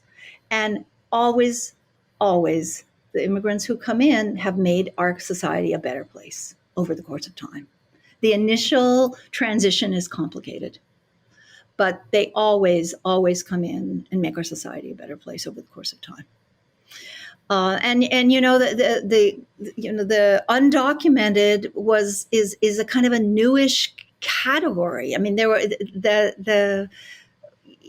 the 1880 to 1920 Great Migration, the folks were excluded not around the kind of documentation issues that we have right now, which are really in place because we have not had the will as a society to come up with a fair and transparent and manageable pathway to entering the country. We were doing it around medical conditions, right? We were excluding people around medical conditions. So we've always had ways to kind of exclude people. And then we were excluding people around race for a long time. So we always have had ways of leaving people out. This one is a little bit of artificially manufactured and much more complicated than we can answer in a soundbite. Well, and with that, I think, thank you. I mean, thank you for coming on and sharing this information, for being part of this conversation. We really appreciate it. And hopefully together, you and I, we've begun to kind of bust that myth and hopefully change some conversations. I hope this helps people think a little bit differently. I know it's complicated, but we want to be the best country we can be. So thank you very much. Thank you again, Carola. Always a pleasure. Take care. Continue your good work. All right, Melissa, that was great. It's really interesting to see how immigration affects all these different issues, and education is one that people may not think a lot about, but I thought it was so great to be able to kind of delve into that and expose some of the myths around education and immigration. Yeah, I'm really excited that we actually had healthcare and education next to each other, because to me, what I noticed were like those similarities that, of course, there's a cost to providing healthcare. Of course, there's a cost to providing education. But if we weren't to provide those, the cost is so much greater when you look at the impact. And I think what really hit me as a parent as well is like, how do you decide? The thought of, one child yes, one child no. That just like, how do you say no, especially if they're siblings? And to me, that really hit home. And it was just always great catching up with Corolla. But I have to say, I am really excited for this next conversation. I know you're ready to get to it. Absolutely. We're going to delve into an area that has a lot of myths around it, and it actually gets a lot of headlines, and that's law enforcement. We're talking with Art Acevedo, who is the chief of police for the Miami Police Department. Art began his career with the California Highway Patrol in East Los Angeles, and he ultimately worked his way up to chief. And then he was the chief of the Austin Police Department for a number of years before he moved to Houston. And he was the chief of police there as well before making his way to Miami. So he has seen immigration issues on the front lines and in some of our biggest cities. Art, thank you so much for being with us. Always good to see you. Hey, thanks for having me. Honored to be on, and I look forward to the conversation. Well, so as we said in the lead-in, we're trying to dispel some of the myths around immigration that we frequently encounter here at the Rational Middle. And as you well know, a lot of those involve issues of crime and law enforcement. So maybe start out just by giving us kind of the big overview. I mean, what is the truth about immigration and crime from your perspective? Well, look, from I think my perspective, it's informed by 35 years of public service as a peace officer in the state of California, Texas, and now Florida, and at the state level and the municipal level. I have found, and I think data will find, that there are two populations of immigrants, whether documented or undocumented. And those populations are people that are, let's talk with the undocumented, that but for their immigration status, they don't bother anybody. They're just here to make a living and pursue the American dream, like all of our forefathers and all of our families that came before us. And that is the biggest, most prominent section of the population. And then there's a small population, just like there is on natural-born citizens that are involved in criminal activity. But the facts remain, and the data shows that undocumented immigrants are involved in criminal justice in terms of committing crimes, either property crimes or violent crimes, at a much smaller rate than natural-born Americans. Many of those who are concerned about immigration, undocumented immigration, they often point to the argument. I know you've heard, illegal. Illegal is illegal. What part of illegal don't you understand? For them, the mere existence, the fact that these people have come here against our immigration laws is an issue. How do you address that from where you sit? Look, I appreciate that. But the problem that we have is, number one, we haven't really reformed immigration laws in decades. It is antiquated. Our numbers in terms of the need and the ability of people to come legally are so low. They're artificially low. And I like to think that it's a wedge issue politically. So it's almost like both parties don't want to fix it because it's fodder. It is meat. It is chum for the bases, right? And politicians like that instead of actually fixing the problem. The truth of the matter is that we just need to look at the birth rate here in the United States and the birth rate around the world. Women are not giving birth in many parts of the world at a rate that's sufficient to maintain and sustain a society. Not only do we need immigration, not only do we need immigrants, there are many more help-wanted signs across the country, especially post-COVID, then there are people willing to take those jobs. And I got news for folks. If you don't get the workforce necessary, guess what that does to the cost to all of us as consumers? Because that's the other argument. Oh, they cost so much. They cost us so much. Baloney. On balance, immigrants, both documented and undocumented, help the economy, bring more to the economy than they take from the economy. And believe me when I say, when you don't have the workforce, the cost of labor goes up. And quite frankly, businesses aren't going to pay for that. Consumers are. So we need to take away the emotion, and we need to start using our intellect and stop listening to politicians and start listening to the experts and looking at the evidence and relying on the truth. So what should we do? We have, 10.5 to 11 million undocumented already living in the country. What is the best way to deal with that? How do we approach that issue?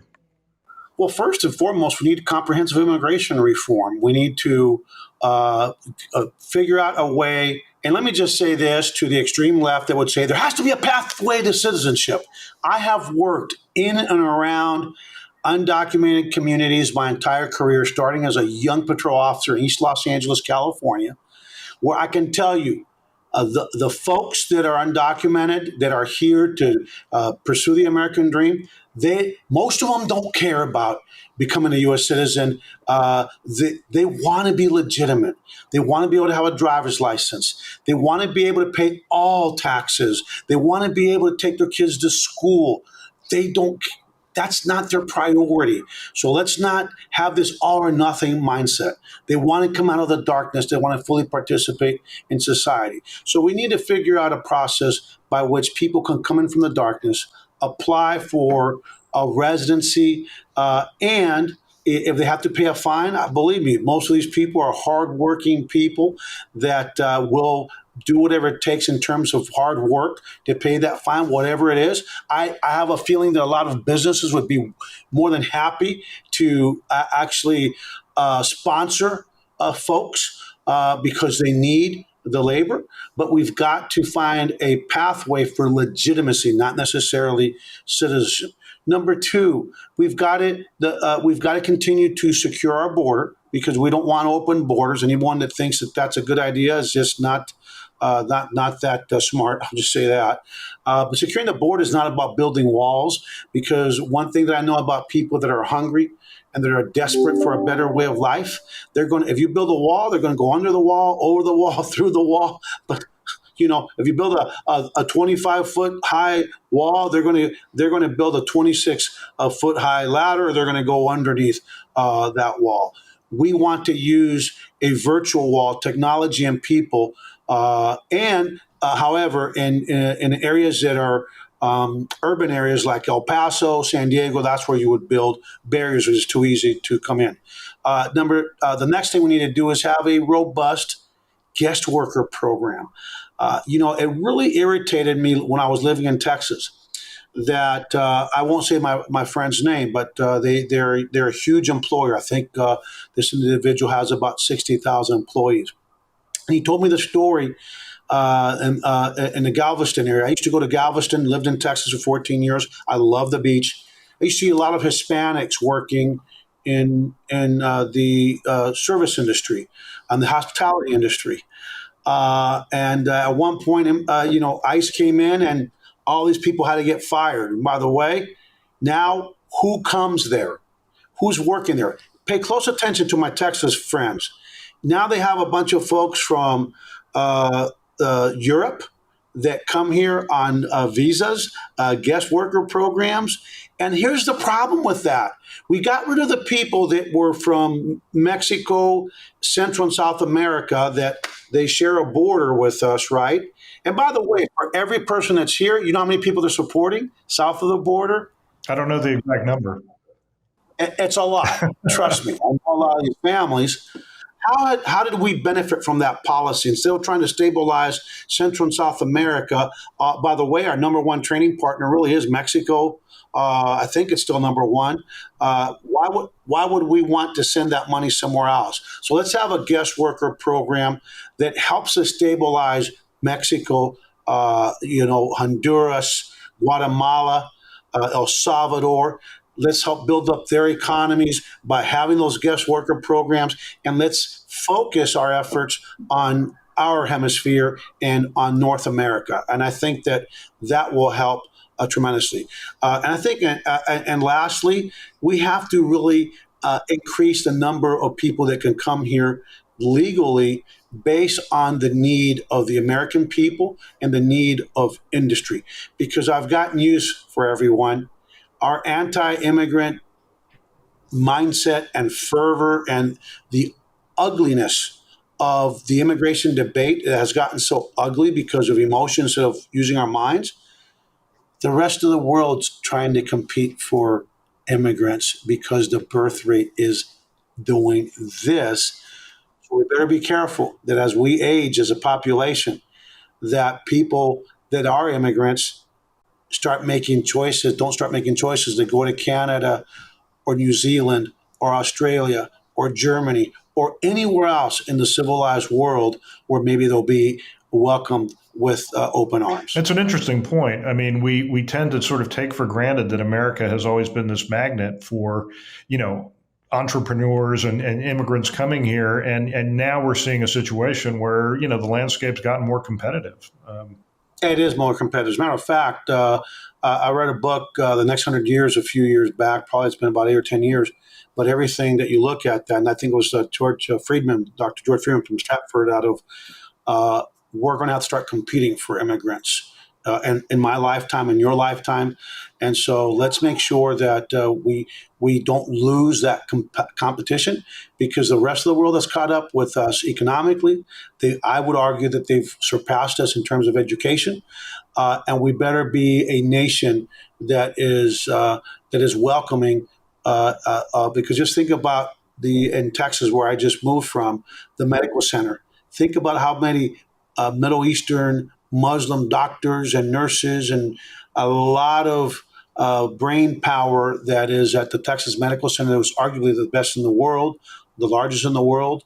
And without immigrants, that center wouldn't exist. And I point that out because I don't think people realize just how important immigration is to the vibrancy, the economic vibrancy, and the national security of this nation. Absolutely. So you talked a little bit about or actually a fair amount about the political environment and the sort of the political tone that's out there. I'm wondering, how does that affect basically your job? I mean, this overall tone about immigration and a lot of the myths that are out there, how does that affect law enforcement? Our number one, there's two things that we rely on as the police departments across the country to keep the American people safe. And that is the public and technology. They truly are our greatest force multipliers. And when we have a political discourse in this country that's so mean-spirited, so divisive, and we demagogue, and really with the way I always say words matter. When we paint immigrants with this broad brush as rapists and murderers and all this other stuff, it pushes people further into the darkness. And there are some very significant and worrisome unintended consequences to that. And I want folks that are listening to this message to imagine your child, your grandchild, your niece, your nephew, your little brother, your little sister being at the school bus stop waiting to be picked up by the school bus driver, and some pedophile grabs him or her, pulls them into a van, and takes off. And the only witness is that landscaper. I'm not trying to, stereotype, but we know there are some traditional jobs. The landscaper, the pool person, the day laborer, the nanny, that is the witness that can give us that piece of information, right? So we can put out an Amber Alert across the state and find your loved one. What kind of world do you think it will be? And explain to me how it will be safer if we create, through the political discourse and some of the laws that are passing, where they're trying to make local law enforcement become ICE agents. How have we made your family safer when these folks don't want to be or afraid to be witnesses? I have witnessed patrol, because I'm one of these chiefs that still works patrol, victims of crime thank God I speak Spanish. I am an immigrant myself, saying, this was happening to me for 2 years, but my abuser, the suspect, is a legal resident or is a U.S. citizen, and they told me if I came forward that they were going to call immigration on me. How are we safer? So please, I would urge you, help us keep this community safe by being smart, like we try to do on crime, but smart on immigration. It's really interesting. I think you kind of alluded to this, but there's a somewhat controversial program called the 287G, in which, I think originally it was designed the idea was it would help keep communities safer because law enforcement would work with federal authorities on illegal immigration. I know a lot of law enforcement officials have sort of backed away from that or abandoned it completely. Talk a little bit about that and what impact that had. Well, look, perception is everything. Perception is reality. We've learned that as young adults. We learn about that concept, and again, the problem is that when you mix apples and oranges, we start creating the perception that local law enforcement agencies are an extension of ICE, are an extension of immigration enforcement, and so I would. A lot of agencies started realizing that it was having a negative impact in terms of their ability to rely on their undocumented immigrant population to be eyes and ears, to come forward. And so a lot of them have backed away from those programs. And so, again, the federal government, there's a reason why they are responsible for immigration. It's federal law. In terms of immigration violations, most are civil statutes, not even criminal statutes, and we really shouldn't mix oil and water. It doesn't work. It creates distrust, and trust is the commodity by the men and women in blue on the front lines.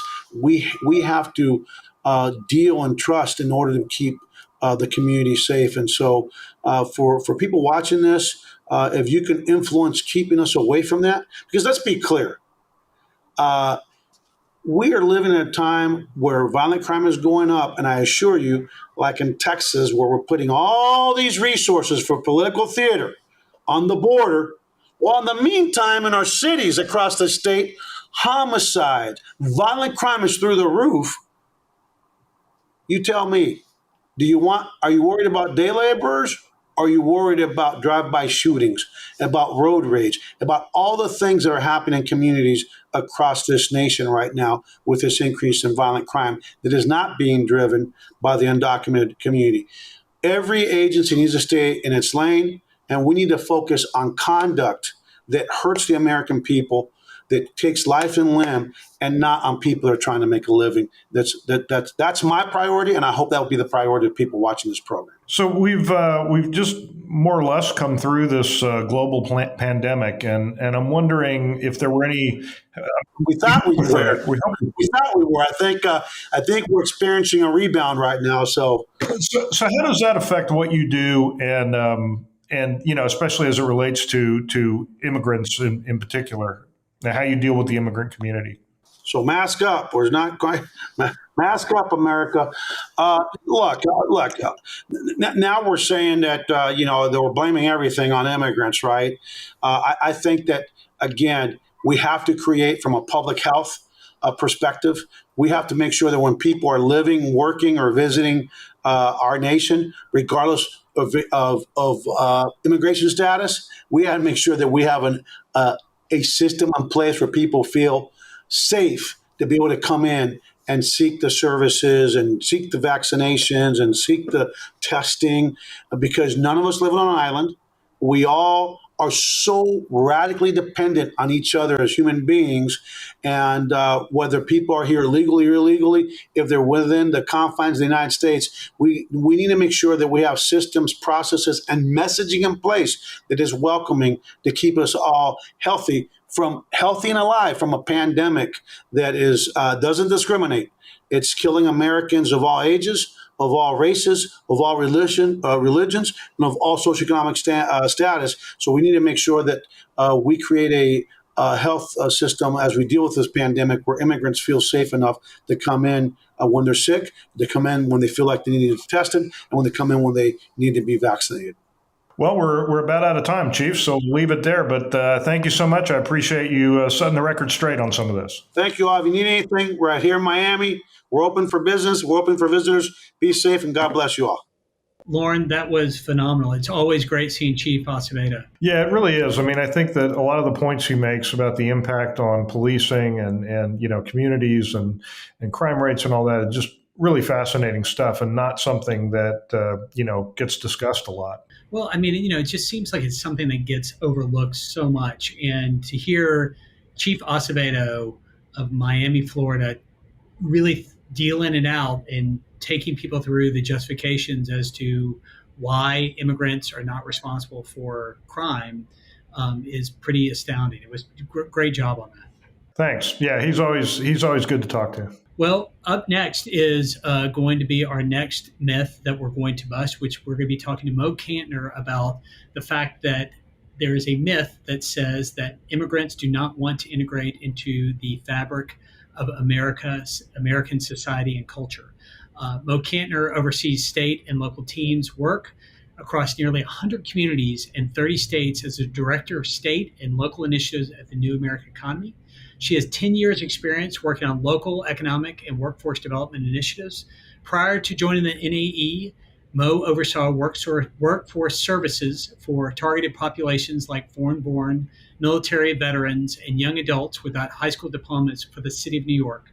Prior to New York, she worked in the city of San Diego, where she oversaw initiatives aimed at growing and fostering fledgling industries in the border region. She has an MPA in Public and Nonprofit Management from New York University and a BA in Political Science from the University of California, San Diego. Welcome to the Rational Metal Solutions Summit, Mythbusting. How are you doing today? I'm doing all right. Happy to be here. Yep, and you're calling from New York, is that correct? Yes, I'm calling from Washington Heights in New York.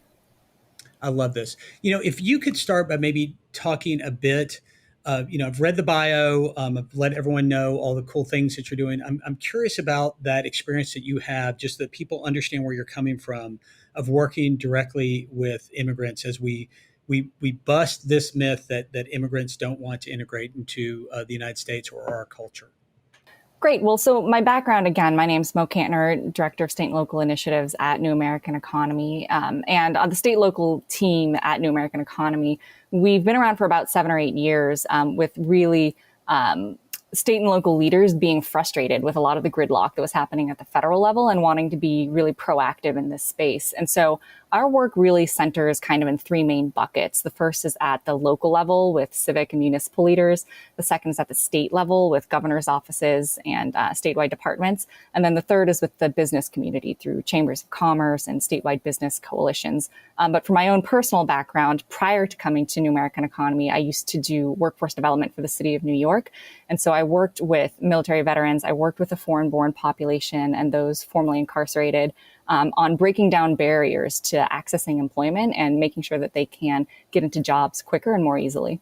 So you have worked directly with immigrants. So everything we're talking about today, you have personal experience with. That's correct. All right. So let's talk a bit about the myth that we're going to be busting together. It is one that is prevalent. It's also our last one of the day. So no pressure, but it's something that is incredibly important that seems to be embraced by another side and certainly put in front of, people who are, pro-immigration in saying that immigrants do not care about the United States. I'm curious if you've heard that myth and where do you think it comes from? Yeah, so I have heard this myth that immigrants, come to America, but they're not interested in learning the language. They don't really want to participate in American culture. They just want to come here, work for a few years, and then return to their country of origin. And I think this myth persists for a couple of reasons. I think the first is that you do find certain ethnic enclaves in parts across the country. So people from sort of either similar regions or from similar countries and with similar backgrounds tend to seek each other out when they first come to the United States, just looking for people that have shared experiences, that have gone through the transition from another country into American society and can really help smooth over that transition for some of these newcomers. And then I think the second reason that this myth tends to persist is just plain good old-fashioned confirmation bias. People see someone that struggles with English or see people that are displaying flags from their country of origin, but they're not seeing the English classes that they're taking after work, or the 4 or 5 jobs that immigrant is working to support their family, and the barriers that they're having to go through to try and integrate into American society. They're really just seeing a snapshot, and they're not seeing the process, because integration is not a binary. It's not you're either integrated or you're not. It's a process and it's a journey. And so when we just see that snapshot, it can be hard to overcome that sort of internal confirmation bias. Yeah, and it's interesting because we had Dr. Carl Crum open up our session by talking about confirmation bias and how deep-seated it is and how hard it is to move people off of their preconceived thinking that allows them to be open, and hopefully not only his advice can be taken, but also a lot of what you're saying. I'm curious, have you ever seen this myth kind of put in front of you? And I'm also curious about how strident you are when you're trying to describe to somebody what you actually see in reality in regards to what they see as being that myth. Yeah, well, so I will say that the one kind of kernel of truth that kind of underlies the myth is that there are certain barriers that immigrants face when they first come to this country. So whether that is learning a new language or understanding American culture and customs, it's a process. Like I said, it's not a binary. It doesn't happen overnight. It takes time. And so actually what we're seeing in places around the country is a rise of city offices of immigrant affairs. And this is really local cities understanding that if immigrants in the community are given the proper supports, if they're given the proper resources from, again, English language classes to, supporting through the naturalization process, that immigrants can and they do take advantage of those resources. So there is this desire to make sure that they can better integrate into American society. And so the first Office of Immigrant Affairs was actually founded in New York City in 1986. But since then, we've seen over 35 municipal offices pop up across the country that are dedicated to this. And you see them in some of the larger kind of more gateway cities like New York and San Francisco and Chicago.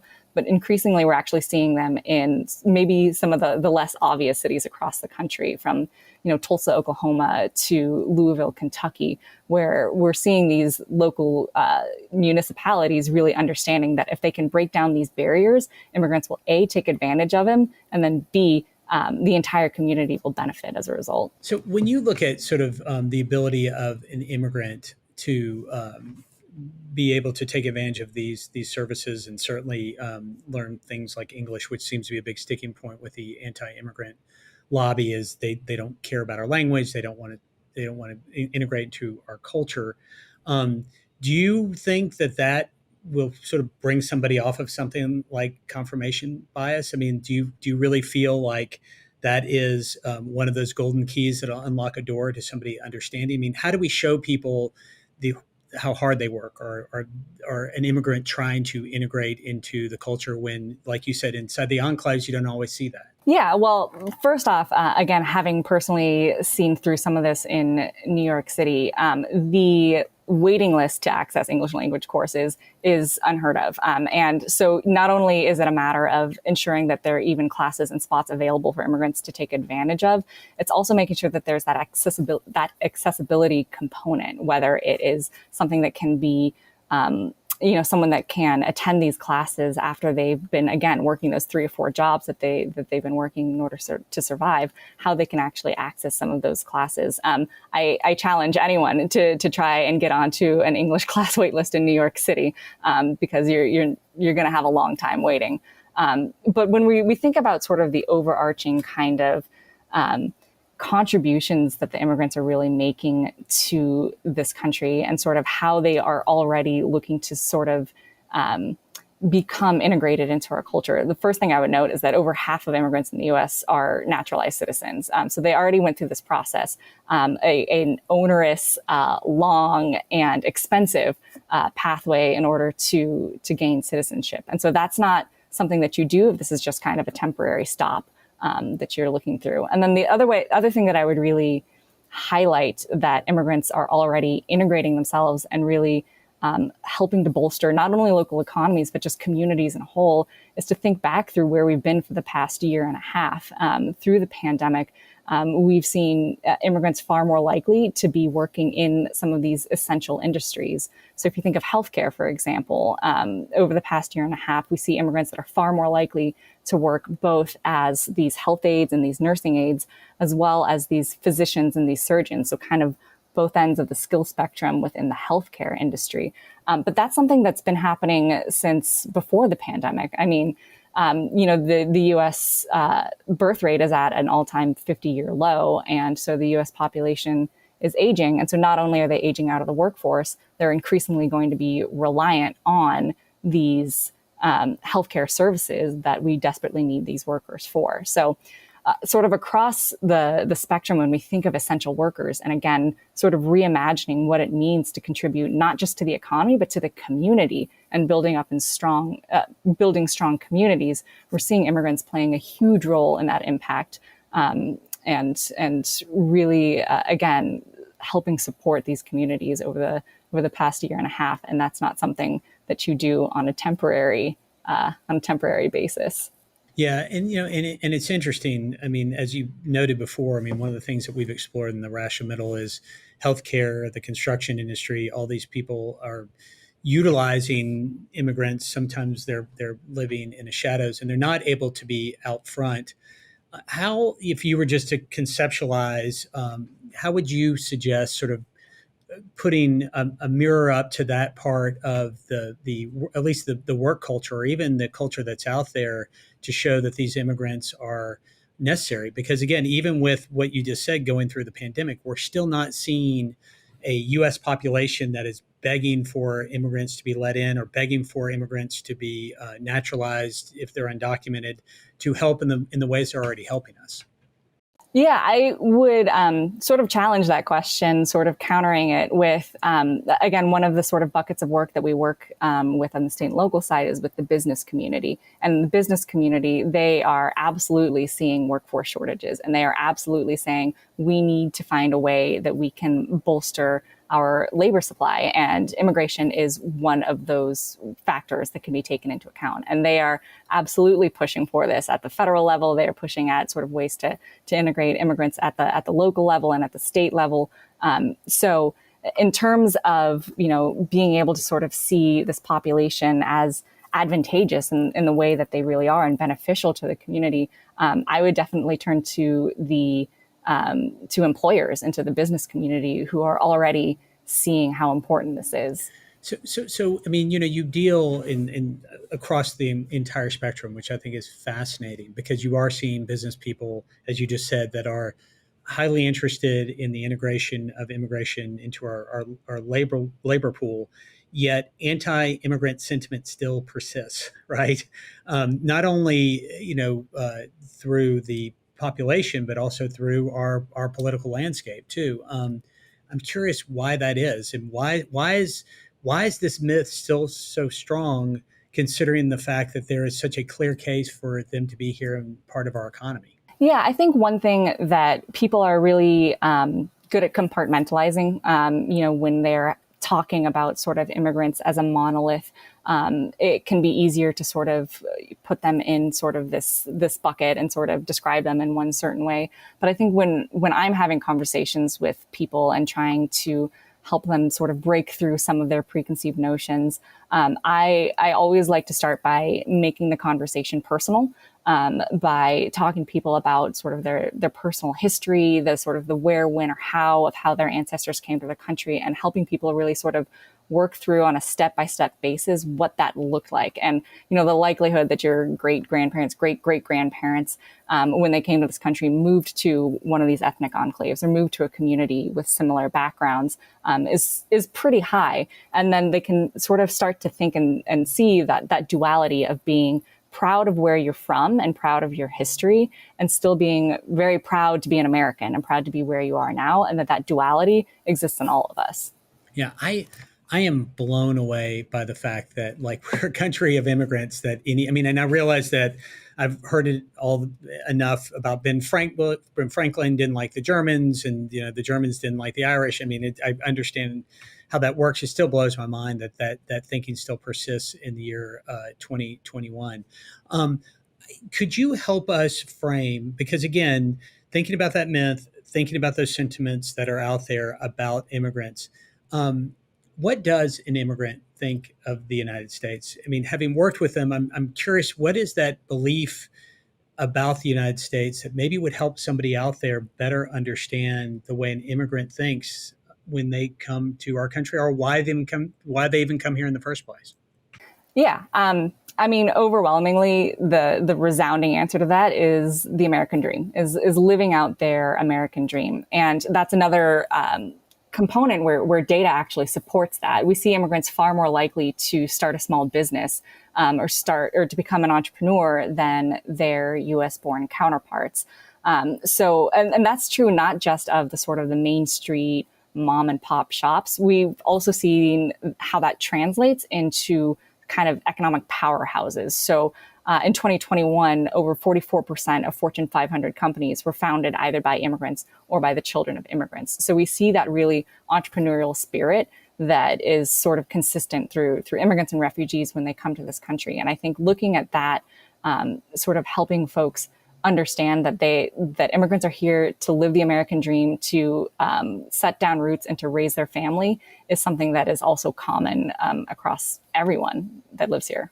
So do you think that they come? I mean, again, the American dream is certainly an interesting part, or maybe a better way to ask this: is it part of a sphere? I mean, do they come to our country to love our country as we all are supposed to love our country, or and again, thinking about that other side of the discussion, that idea that immigrants are mercenary, or they're taking something away from Americans, whether it be our jobs, our culture, whatever it is that's out there, utilizing things that aren't theirs. I'm curious, when they come, and these people that you've worked with, the American dream, is it part of it, or is it something where they also see a country that they can help build and be a positive addition to? I mean, I think it's both. I don't think it's an either or scenario. I think you can come looking to live out your American dream, but also looking to contribute and make this your home.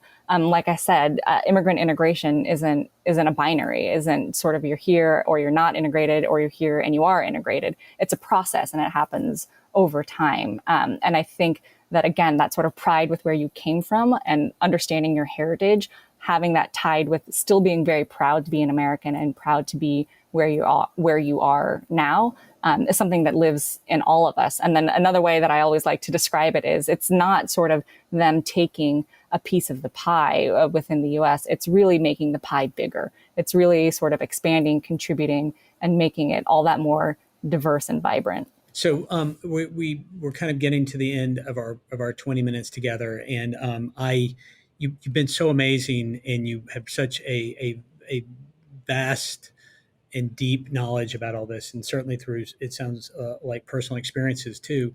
I am curious what you would say to someone, given everything that we have discussed today.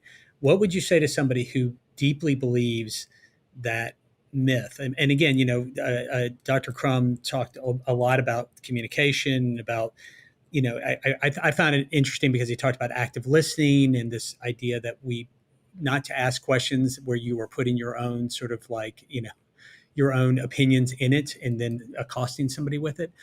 But I am curious about someone like you who has this incredible sort of, basket of experience. How would you sort of address somebody at a cocktail party who addressed you as somebody that was against immigration and immigrants in our country because of all those negative things they think they do? Yeah. So I think, like I mentioned before, one way that people tend to start to connect and maybe connect these dots is by making it personal. So I think asking questions about someone's personal story, about their history, about their ancestors, and what that process looked like when they came over. You can throw in the research and the data and the facts, which I obviously, as a data nerd, always love to do. But I think starting with that kind of initial personal connection is how people start to remember and start to sort of see in newer immigrants what some of the older immigrants that came to this country went through.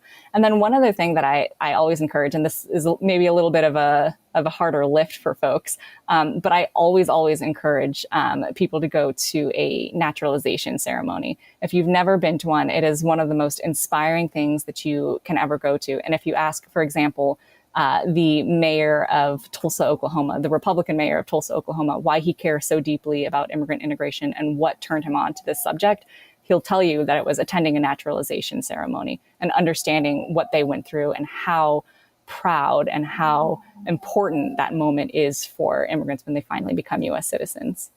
I got to tell you, Mo, this was absolutely phenomenal getting to talk to you. And the idea of going to a naturalization ceremony and watching that happen for somebody who deeply wants to be here and has gone through everything they've gone to be here is a great pro tip for everyone. Thank you so much. We really appreciate you being a part of the Rational Middle and the Rational Solutions Summit. I think you did a great job finishing us off. We appreciate you. Great. Well, thank you so much for having me. This was fun. Awesome. Well, listen, we look forward to our paths crossing down the road. I'm going to turn it back over to the gang, and we're going to talk about Mo's performance and some of the wonderful things she said here on the Rational Middle Solutions Summit. Thanks again, Mo. Thank you so much. Gregory, I love that we ended with this myth. It really ties it all together. When you think about people who finally do make it to America and they've settled into those communities, what it takes to get people integrated and how they want to get integrated. Yeah, I will tell you, Mo knocked it out of the park. I mean, at the end of the day, we all need to realize that the people who are here really want to be here and want to be a part of this country. And I got to tell you, it was an honor to be able to help dispel that myth with her. But I will tell you, the whole day has been phenomenal. I mean, the entire team going from that first moment with Carl talking about how to communicate and how to communicate effectively and how to bring people together so that they can have a discussion that actually leads to solution, all the way to Mo Kantner's, sort of statements about immigrants integrating into our system. It's been a fantastic day. Absolutely. And I do want to take an opportunity to thank all of our panelists. Of course, Dr. Crum, who you just mentioned, Ruth Milkman, Elena Marks, Carola Soares Orozco, Chief Art Acevedo, and of course, Mo Kantner with NAE. I'm really excited about what this day has yielded for all of us. And hopefully we've all learned something. I know I have. And certainly the takeaway for me is how to have that more civil dialogue on such passionate topics. And these experts have really armed us with the tools that we need to do that. And now it's everyone's job to kind of get out there and begin having these important one-on-one conversations so that we can move the needle forward on the immigration issue. What we're going to be doing is we're going to be taking these conversations, we're going to be airing them as a part of our podcast going forward, but we do have a lot of great content out there. If you're new to the Rational Middle, please go check out all of our documentary films on immigration at rationalmiddle.com. You can also check out our previous live event, the Rational Middle Immigration Solutions Summit, which you can find at rationalmiddle.com/summit, and tune in every Wednesday to our podcast, wherever you listen to podcasts. We're on all the major platforms. We will be airing these 5 myths that we went over the next few weeks. But if you're new to Rational Middle, there are almost 100 episodes in our catalog with experts and advocates, politicians, and immigrants themselves that really help pull this whole immigration issue into focus. And so we hope that you'll go back and look at those and then join us going forward as we produce new episodes through the end of 2021 and into 2022 and beyond. But for now, that's the end of the Rational Middle Immigration Summit. I want to take an opportunity to thank my co-hosts out there. Of course, Gregory Kallenberg, good friend and creator of the Rational Middle. Lauren Steffi, our executive producer. I also want to thank Melissa Brannon, who's a host and a great friend here at our office. And I also want to thank Tanya Sarfraz, who's been in the background working on research and helping produce the podcast. She's been doing a really great job as a new member of our team. So that's all I have. We'll see you on the flip side. Thank you for joining the Rational Middle, and we'll see you next time.